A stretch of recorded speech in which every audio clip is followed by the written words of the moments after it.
السلام علیکم ورحمۃ اللہ تعالی وبرکاتہ۔ سامعین کرام، ناظرین کرام، آج میں آپ کو وضو کا مکمل طریقہ اور اس کے ساتھ اس کی دعائیں سکھانا چاہتا ہوں۔ ناظرین کرام، وضو سے پہلے اگر ہمیں بیت الخلاء جانے کی ضرورت ہو تو بیت الخلاء جانے سے پہلے یہ دعا پڑھیں: اللہم انی اعوذ بک من الخبث والخبائث، اور اس کے بعد آپ بایاں پاؤں داخل کر کے اندر جائیں گے اور وہاں سے فارغ ہو کر بھی آپ کو دعا پڑھنا ہے، اور وہ دعا ہے غفرانک۔ اور اس کے ساتھ ایک اور دعا بھی وارد ہوئی ہے، اور وہ دعا ہے الحمدللہ الذی اذهب عنی الاذی وعافانی۔ وضو شروع کرتے وقت آپ پہلے بسم اللہ پڑھیں گے، اور وضو سے پہلے آپ کو ایک بہت ہی اہم کام کرنا ہے، وہ کام ہے نیت کرنا۔ لیکن نیت میں کوئی الفاظ وارد نہیں ہوئے ہیں، نیت دل کا ارادہ ہے، اور آپ دل میں یہ نیت کریں، یہ ارادہ کریں کہ مجھے فلانی نماز کے لیے وضو کرنا ہے۔ آپ اس میں کوئی الفاظ ادا کرنے کی ضرورت نہیں ہے۔ نیت کرنے کے بعد آپ بسم اللہ پڑھیں، اور بسم اللہ پڑھ کر آپ وضو کرنا شروع کریں گے۔ آپ پوری بسم اللہ الرحمن الرحیم بھی پڑھ سکتے ہیں، اور صرف بسم اللہ پر اکتفا بھی کر سکتے ہیں۔ اس کے بعد اگر آپ کے پاس مسواک ہے تو وہ مسواک آپ ضرور کریں، کیونکہ یہ سنت ہے۔ اللہ کے رسول صلی اللہ علیہ وسلم نے فرمایا: لولا ان اشق علی امتی لامرتهم بالسواک عند کل وضوء۔ ایک اور روایت میں آیا ہے عند کل صلاۃ۔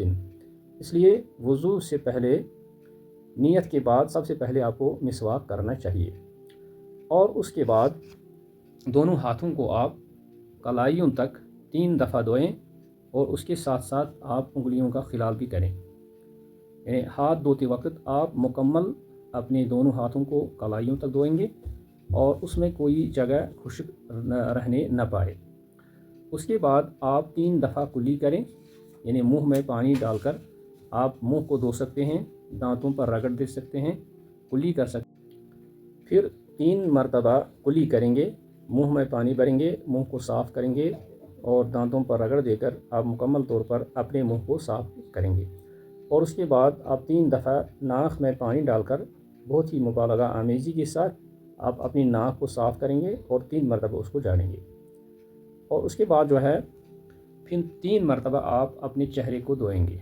تو چہرہ جو دھونا ہے تو وہ آپ کو جہاں سے بال اگتے ہیں وہاں سے لے کر جبڑے کے نیچے تک، اور ایک کان سے لے کر دوسرے کان تک، اس کا جو حدود 4 اس کے ہیں، جو حدود ہیں وہ وہاں سے یہاں تک دھونا ہے۔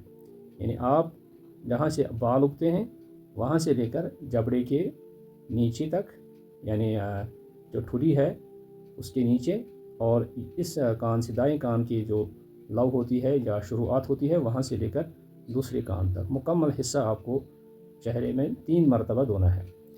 اور اگر آپ کی داڑھی لمبی ہے یا اگر آپ کی داڑھی گھنی ہے، اور اس میں آپ تر انگلیوں سے خلال کریں گے، اور اس کے بعد آپ اچھی طرح سے اپنے چہرے کو جو 3 مرتبہ دھوئیں گے، اس کے ساتھ آپ خلال بھی کریں گے۔ خلال کرنے کا مقصد یہ ہے کہ پانی اندر تک جائے گا، اور کسی جگہ کوئی جگہ خشک نہ رہنے پائے۔ پھر دونوں ہاتھوں کو کہنیوں سمیت دھوئیں گے، یعنی جو کہنیاں ہیں یہ بھی دھونے میں داخل ہونے چاہیے۔ اس کے بعد آپ سر اور کانوں کا مسح کریں۔ سر اور کانوں کا مسح اپنے دونوں ہاتھوں کو آپ تر کریں گے، اور اس کے بعد آپ اگلے حصے سے شروع کر کے آپ پیچھے گدی کی طرف اپنے دونوں ہاتھوں کو لے جائیں گے، اور پھر وہاں سے واپس لا کر پھر آپ جہاں سے آپ نے شروع کیا تھا وہاں تک آپ اس کو ختم کریں گے۔ اس کے بعد شہادتی انگلی کو کانوں کے سوراخ میں لگا کر اس کے اندر سے مسح کریں گے، اندر والے حصے، اور پھر جو انگوٹھا ہے انگوٹھے سے آپ باہر والے حصے پر مسح کریں گے۔ یہی صحیح طریقہ ہے۔ اور گردن کا جو مسح ہے وہ جو کچھ لوگ کہتے ہیں کہ یہ مستحب ہے، لیکن اس میں چونکہ اختلاف ہے، اور بعض لوگ کہتے ہیں کہ یہ مستحب ہے اور بعض لوگ کہتے ہیں کہ یہ بدعت ہے۔ تو جو سر کا مسح ہے وہ فرض ہے، اور یہ اس طرح سے آپ کو کرنا ہے۔ سر اور کانوں کا مسح کرنے کے بعد آپ جو ہیں دونوں پاؤں کو 3 مرتبہ دھوئیں، اور پاؤں کو ٹخنوں سمیت دھونا ہے، کیونکہ اللہ تعالیٰ جو فرماتا ہے وَأَرْجُلَكُمْ إِلَى الْكَعْبَيْنِ، تو إِلَى الْكَعْبَيْنِ سے مراد ہے ٹخنوں سمیت، تو ٹخنے بھی دھونے میں ہونے چاہیے۔ اور اس کے بعد آپ جو پیر کی انگلیاں ہیں ان میں بھی آپ خلال کریں گے۔ بہتر ہے کہ آپ خنصر سے یعنی چھوٹی چھنگلی سے، چھوٹی انگلی سے آپ خلال کریں۔ تو غرض یہ ہے کہ جو انگلیاں ہیں ان میں کوئی جگہ خشک نہ رہنے پائے۔ اور اس کے بعد جو وضو کی دعائیں ہیں، تو اس سے پہلے ہم کہیں گے کہ جو بعض لوگوں نے لکھا ہے کہ ہر وضو کے دھونے کے وقت جو دعائیں لکھی ہیں تو وہ جو ہے ضروری نہیں ہے کہ ہر وضو کے وقت ہم دعا پڑھیں گے، اور نہ ہی وہ ثابت ہے کسی حدیث سے، بلکہ وضو کے بعد جو دعائیں ہیں ان میں سے سب سے بہترین دعا ہے کلمہ شہادت، اشہد ان لا الہ الا اللہ واشہد ان محمدًا عبدہ ورسولہ۔ اور اس کے بعد جو دوسری دعا ہے اللہم اجعلنی من التوابین واجعلنی من المتطہرین۔ تو یہ دعائیں ہیں لیکن یہ وضو کے بعد کی دعائیں ہیں۔